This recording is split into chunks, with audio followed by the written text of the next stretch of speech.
How debt validation works. If you have accounts that have gone to collections, you have a right under the Fair Debt Collection Practices Act to a process referred to as debt validation. Whether you actually owe money or not, you have a right to ask the collector for validation. Validation should verify things like the amount owed, dates such as the date of last activity, also known as DOLA, and other details of the account that show it is indeed accurate and valid, and that the collector has a right to collect on it. We won't go into the details of why debt validation is needed for this article. Our focus today is going to be on the process itself.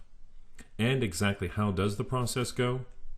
It involves sending a debt validation letter to the collector and following up appropriately when they fail to validate the debt. Here's a more detailed overview. Usually it starts with a collection notice or an unexpected collection showing up on your credit report. For the validation process, you send a debt validation letter to the collector who reported the information and/or contacted you. The letter might say something like, "Please validate this account with current creditor records and send me copies of what you received from them. Please send me the original amount of the debt, the name and address of the creditor to whom I supposedly owe money, and copies of the contract showing that you have the proper authority to collect this debt." In rare cases, a collector might respond with a lot of documentation and detailed paperwork.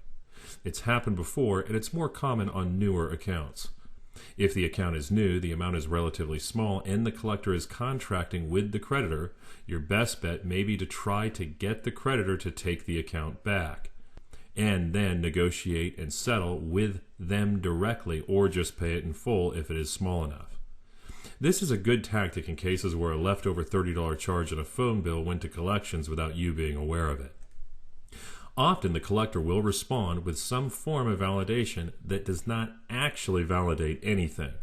One common collection tactic is sending a phony affidavit which basically says, "We promise, we're telling the truth." As scary and official as those affidavits might look, they are not sufficient for validation under the Fair Debt Collection Practices Act.